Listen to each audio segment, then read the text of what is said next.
Shalom a todos os nossos irmãos, a você que nos acompanha sempre. Estamos hoje trazendo informações bem atuais e queremos que você possa participar conosco, também dando seu like, compartilhando esse vídeo, se inscrevendo nesse canal se não for inscrito e que você possa também ser membro para receber e acessar outras informações e outros trabalhos que nós fazemos também para aqueles que são membros do nosso canal.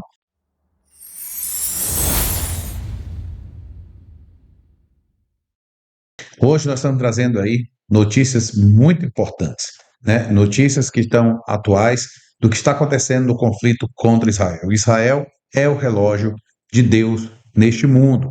É sim. Não é que, passou o tempo de Israel, de jeito nenhum. Podemos ver muitas coisas que estão acontecendo e milagres também acontecendo em Israel. Inclusive, podemos observar que agora, a semana que passou, um grande inimigo de Israel, vamos dizer assim, o mentor do que aconteceu há um ano, foi morto. E, por incrível que pareça, Israel estava procurando por ele, mas foi por acaso, vamos dizer assim, porque, na verdade, eram soldados que estavam, vamos dizer, iniciando, né, eram recrutas que estavam agora entrando no combate, ou um movimento de homens do Hamas que estavam se movimentando ali no sul da faixa de Gaza. Então, houve um ataque a um prédio e quem estava lá? Ele mesmo, Sinoar, né? O homem que foi o mentor da destruição ou daquele grande ataque contra Israel. Nós vamos trazer aqui algumas coisas que parecem coincidência, mas você vai ver como é uma ação no juízo de Deus, tá certo? Um ano completo se deu e veio a sua morte. Quero trazer para você entender aqui. Ele fez um ataque no dia 7/10, isso no calendário gregoriano. E aí a gente começa logo a analisar, né? 7 com 10 vai dar 17. Mas o dia 17 do mês de Tishrei, né, que fechou exatamente um ano, Tishrei, que é o sétimo mês no calendário judaico. E aí, exatamente a véspera, né, nós estamos na véspera da festa que houve o ataque também no ano passado contra Israel. Essa festa ela vai acontecer agora nessa semana, quinta-feira à noite, nós estaremos fazendo a festa de Simchat Torah, Alegria da Torá, que foi exatamente o período em que Israel foi atacado. Então, veja só algumas coincidências que aconteceram. Quem já viu a foto, né, de Sinoar morto, deu para ver que ele tinha vamos dizer, algo que o atingiu em sua cabeça, né? E ali tinha um buraco, vamos chamar assim.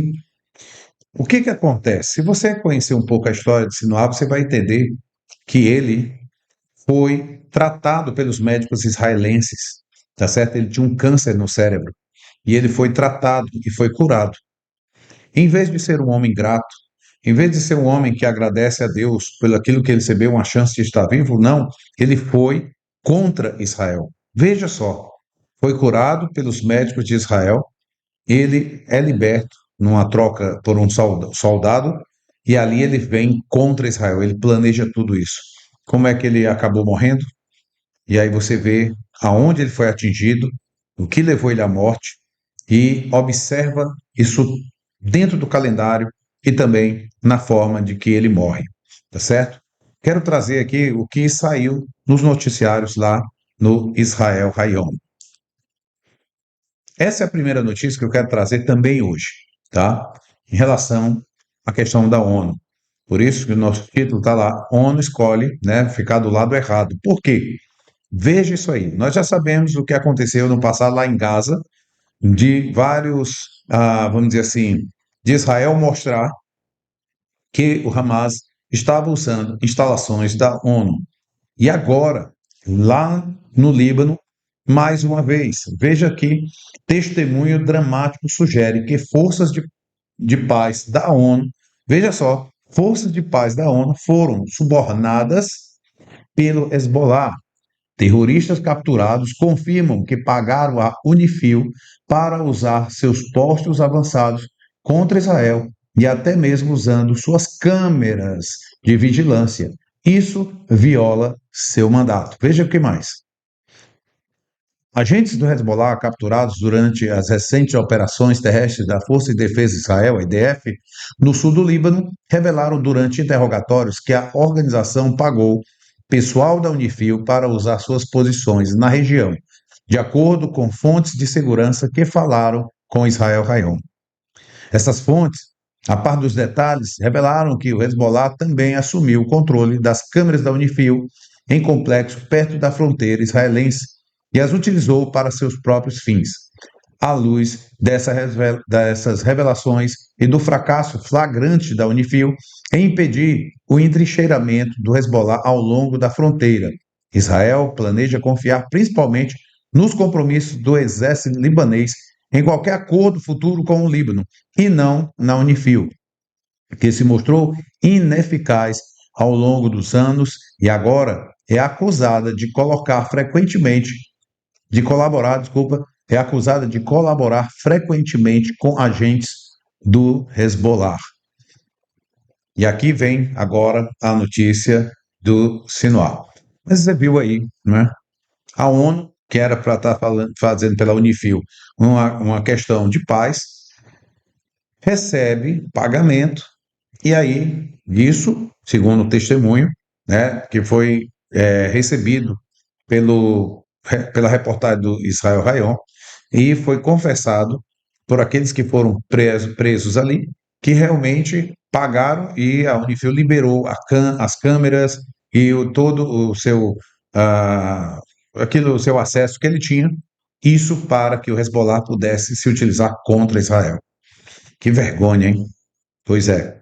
Não é o bastante a gente ver como Israel sempre está recebendo alguma punição da ONU, a ONU se coloca contra Israel, não é verdade? Veja aí, Israel não tem direito nem a cadeira dentro da ONU. Então, e a ONU quer ter moral para chegar e trazer a paz ou falar em nome da paz. Ok? Então, quantas coisas estão hoje se revelando dentro dessa organização e Israel está mostrando para o mundo, né? É isso aí. Vamos ver mais outra notícia aqui, que é a questão do Sinuar. Sinuar não lutou, ele se escondeu debaixo de 3 cobertores, uma olhada dentro de Rafah. Uma casa destruída, paredes manchadas de sangue e sofás laranja contam a história dos momentos finais de Yahya Sinuar. O repórter do Israel Hayom ganha acesso exclusivo ao esconderijo final do mentor. E muita gente viu, com certeza viram, né, que saiu no YouTube e em outras imagens, o momento e o prédio que foi destruído e ali aquela imagem do Sinuar sentado em uma cadeira, né, ele mostra ali um objeto e joga aquele objeto no drone que estava filmando a ele. E aí, veja só o que nessa reportagem eles vão falar a respeito dessa posição do Sinuar. Aqui é o corpo, né, depois sendo retirado pela IDF, ok? Quando eles verificaram que era Sinuar. Há pouco mais de um ano, a ideia de um civil israelense pisar em Gaza parecia impensável. Hoje, esse cenário se tornou realidade, como evidenciado por um repórter da Israel Hayom dentro da casa de Rafah, onde o principal líder do Hamas encontrou seu fim. Este local, sem dúvida, ficará gravado nos anais da história judaica. A casa onde o assassino em massa encontrou seu fim está localizado a apenas 18 minutos de carro do ponto israelense no kibbutz Karen Shalom. Apesar de sua proximidade com a fronteira, oficiais militares acreditam que Sinuar calculou essa localização urbana a menos de 1 quilômetro do mar como sua opção mais segura. Especulações sugerem que ele estava tentando chegar à área civil de Al-Mawasi, Rafah, para se misturar entre os civis ou possivelmente acessar túneis em Rafah para fugir para o Egito. É improvável que ele tenha previsto que as forças de Israel chegassem ao seu esconderijo. E eles fizeram. Sinuar estava sozinho quando encontrado. Sua equipe de segurança se espalhou diante das forças de IDF com membros fugindo para prédios próximos. Todo israelense pode encontrar algum consolo em saber que em seus momentos finais, com a liderança do Hamas dizimada e Gaza em ruínas, Sinwar deve ter percebido a futilidade de suas ações, uma missão suicida da qual ele e seus camaradas nunca mais voltariam. Ao contrário da falsa narrativa palestina, Sinwar não lutou. Mesmo o patético arremesso de bastões não estava lutando. Os soldados que o eliminaram dizem que ele se cobriu com 3 cobertores e tentou se esconder atrás de móveis. Ele não era um grande lutador, mas uma pulga covarde. Isso é o que foi relatado aí por Israel Hayom, jornal em Israel. Um homem que na hora que ele se viu cercado, se torna um covarde, se escondendo debaixo de 3 cobertores, tentando se isolar dentro de túneis, querendo fugir talvez para o Egito e enganando a outros, né? Porque mandava outros irem à frente, mandam outros se explodirem, mandam outros entrarem no fronte, mas na verdade eles não querem ir. Mas quando se sentiu agora preso, se esconde atrás de móveis, com cobertores. E cadê aquela coragem, né, de gritar e avançar para a morte como mártir? Não tem. E assim, são muitos que infelizmente estão movendo a cabeça de tantas pessoas, tantos jovens, que eles ficam em outros países, de lá coordenando o que se deve fazer em Gaza, e ficam ali luxando com muito dinheiro e mandando os jovens daquela área se colocarem a sua própria vida para a morte e dizendo que eles vão ser mártires, né? É assim, é isso. Veja só qual é o princípio desse povo. Não amam a vida, colocam a vida da sua população em risco. E tem pessoas no Brasil que não sabem de nada a respeito disso e ficam gritando com bandeiras em oposição a Israel, sem entender o que Israel está fazendo. Vou colocar aqui um pequeno trecho, um vídeo que eu recebi, também mostrando os soldados de Israel lá em Gaza, dando comida e água para os palestinos. Soldados, sim, eles não querem a morte das pessoas inocentes. Israel não está tendo o povo árabe palestino como inimigos e como quem deve ser destruído. Não. Mas eles entendem que aqueles que querem a destruição do Estado de Israel, esse sim tem que ser destruído.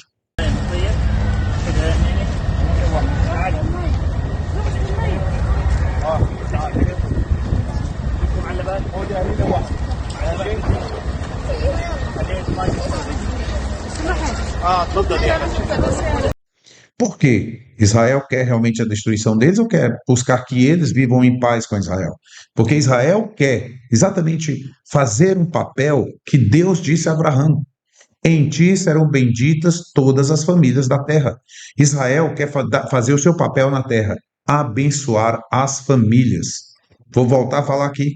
Quando houve Brumadinho no Brasil, Israel se colocou à disposição do Brasil, enviou equipes de resgate para cá, com material, com água potável tirada do ar. Por quê? Porque Israel quer servir o mundo. Israel quer abençoar o mundo. Israel não quer guerrear com o mundo. Mas a mídia que tem um ódio, um anti-judaísmo, não vou dizer antissemitismo, porque tanto os árabes como o povo de Israel são semitas, são descendentes de Abraão. Mas existe algo que é anti-sião, anti-judaico. Pelo lado religioso, e nós estamos trabalhando isso já numa série de vídeos, não é que nós ficamos aqui fazendo, e aí eu trago agora essa brecha para você entender isso. Por isso a Bíblia fala sobre o antimachia, que é conhecido no mundo cristão como anticristo. Eles querem a destruição de Israel. Jacó recebe a bênção daquela terra. Isaac, né, que foi o abençoado, o filho da promessa, também tem um irmão que fica ali na confusão e é por isso que foi mandado embora Quem é? Ismael. Então agora você tem Ismael, que está o mundo árabe, você tem Edom, que é Esav, que também surge dos romanos, o quê? Uma religião que diz, nós somos o novo Israel de Deus. É ou não é? Olha só, a luta de tomar o lugar de um de Isaac e outro de Jacó. Por isso existe essa batalha que querem destruir Israel. Por quê? Porque inveja. Porque, na realidade, um quer ser Israel, o outro também quer ser Israel. E aí nós temos tanto o lado religioso, como nós temos o lado militar. E aí você está vendo agora falso profeta. Você está vendo que ele também está ligado com o anti-Machia, o que eu tive falando no vídeo passado. Então, essa é a guerra que se coloca contra Israel e você ainda não percebeu. Porque pensar é por terra, já falamos e já mostramos que não é por terra. Observa o mapa de Israel e observa o mapa árabe, vou chamar árabe, certo? O que você vê na Jordânia, Cisjordânia, Líbano, Síria, o Egito, própria Arábia Saudita, o que não são árabes, tá certo? Os persas, que é o Irã. Olha o tamanho da terra do Irã, olha o tamanho da terra do Iraque, e olha o tamanho, volta a olhar o tamanho da terra de Israel. É falta de terra? Nunca foi. Veja que Edom, Roma, perseguiu e matou judeus ao longo de toda a história.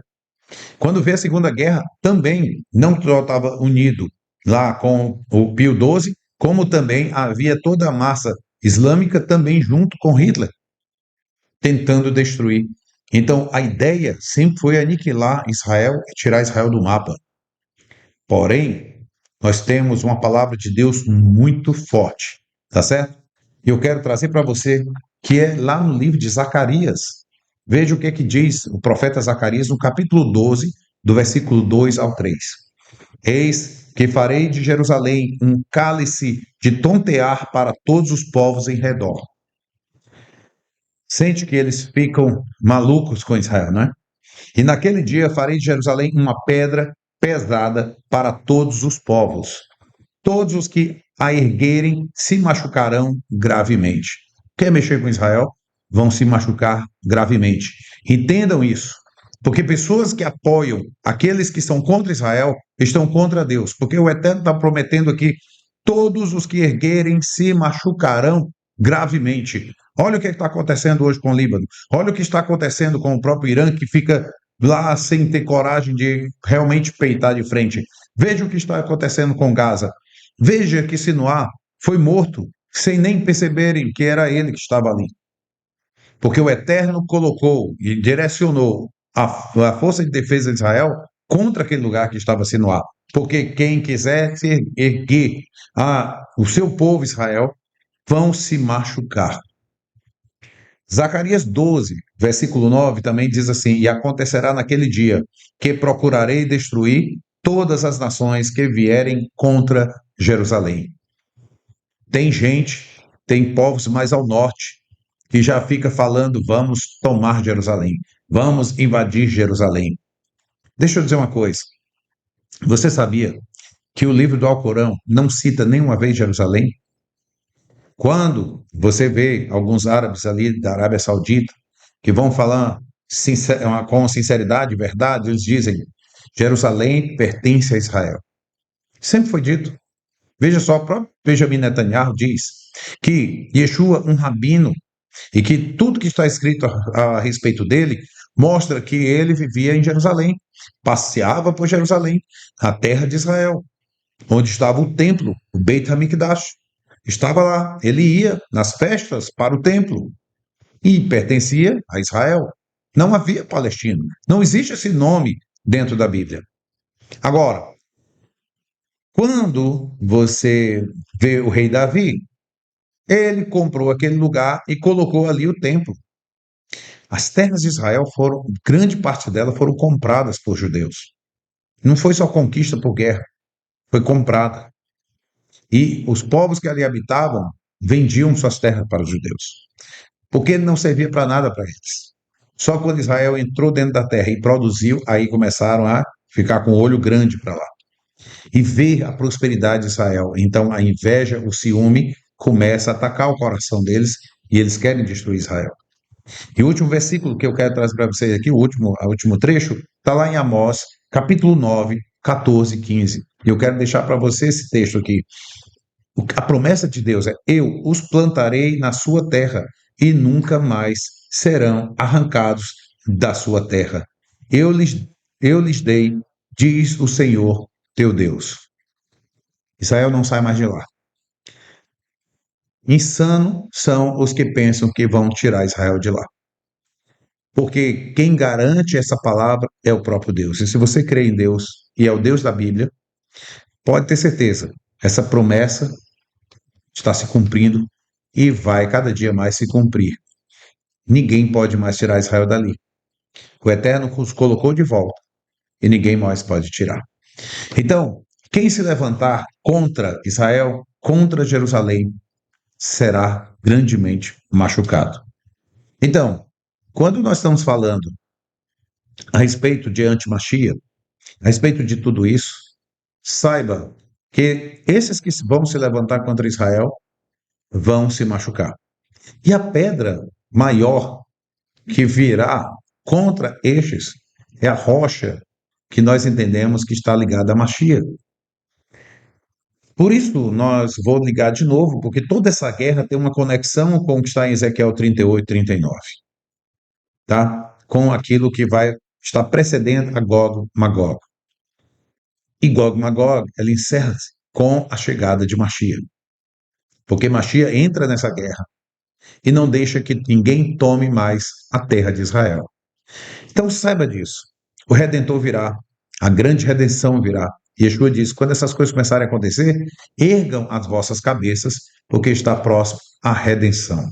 Então, que nós possamos compreender que tudo isso que você está vendo aí, a ONU se colocando e se posicionando como Nações Unidas, preste atenção, o texto diz: as nações que virão. Né? Então, ela está representando nações. Os povos que ali ao redor estão.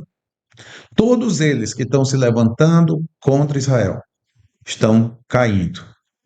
Já sabemos disso pelas histórias passadas, pelos impérios que se levantaram contra Israel, nenhum existe. E veja a frase que nós sempre ditamos: Am Israel Chai. Am Israel Chai. O povo de Israel vive. Hitler passou, Império Romano passou, Império Grego passou, Império Persa passou, Babilônico passou. Todos eles tentaram destruir Israel e foram destruídos. Israel continua de pé.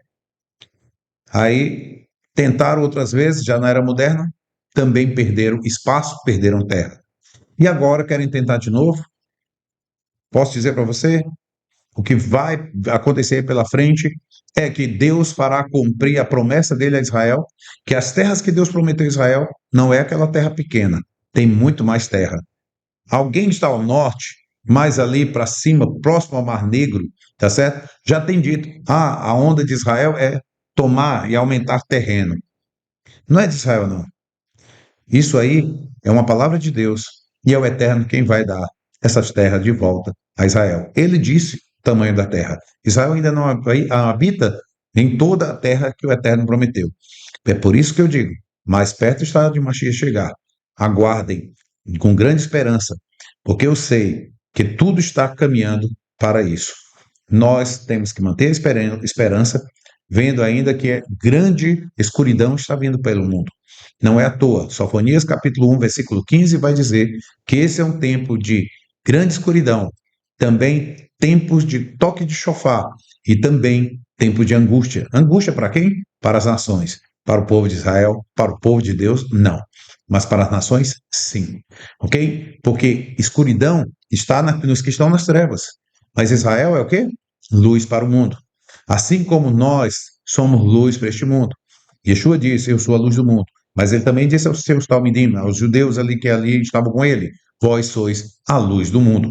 Então, entenda isso. Não estamos em trevas, não vamos ser pegos de surpresa nesse dia e também não vamos ser afligidos com aquilo que Deus colocará sobre a terra.